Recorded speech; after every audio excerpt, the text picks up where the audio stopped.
A very good morning. Today we would be discussing about NET Paper 1 solutions for the January 2025 examination that was held.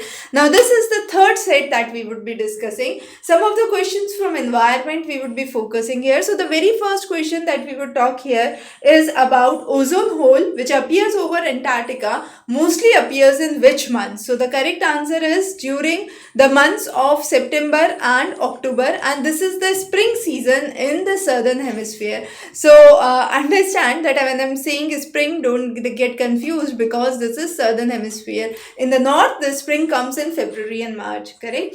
Now this is one of the things that we must understand, the reasons why it occurs during that period.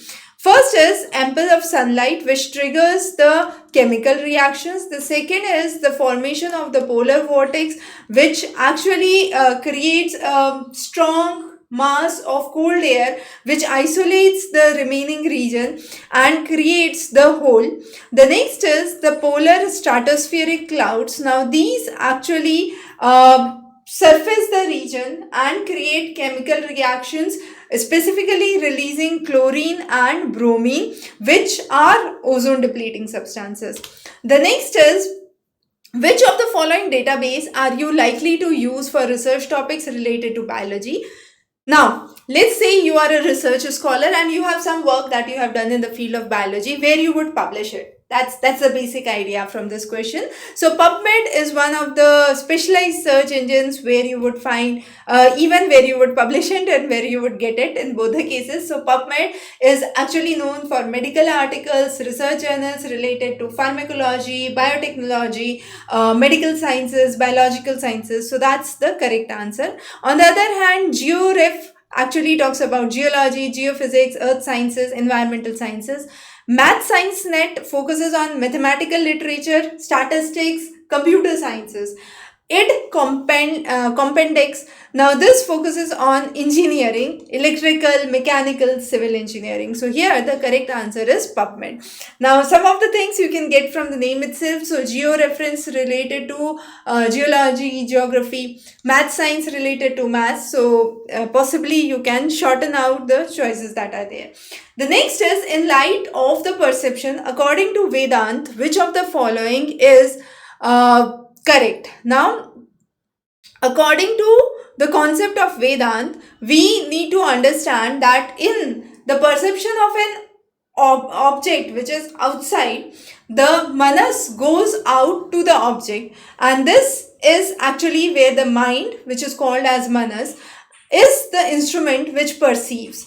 Okay. Now, on reaching the object, the antakaran is identified. Now, this is again an idea to explain that the mind, which is the manas, the intellect, which is the buddhi, and ego, which is the ahankar, is involved in the process of perception. Now, antakaran is this which engages and identifies the quality of the object, and in perception the manas goes to the external object through the senses. Now the manas, the mind, actually goes to the external object through the worldly to the worldly ideas through the senses and receives the sensory data which is then later on processed. So B, C and E are the correct options here, and it's important that the manas goes through the senses, not through the antakaran. Antakaran is important, it's crucial, but it is not necessary for consciousness. So these are the three options that make it correct, right?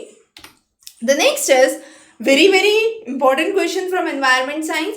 The peak noise level and background noise level. The difference between this is what is called as the noise climate. Now the background noise level is the ambient noise. I'm not speaking anything, but still you can have some voice here. Now that ambient voice, which includes the very subtle sounds in and around, is the background noise level, and the peak noise level is which is reached during possibly the traffic hours, during the rush hours, and that's the highest level, right? So the difference between these two is what is called as noise climate, and it explains the overall sound environment in a particular area and gives you a range from quietest to the loudest noise, correct?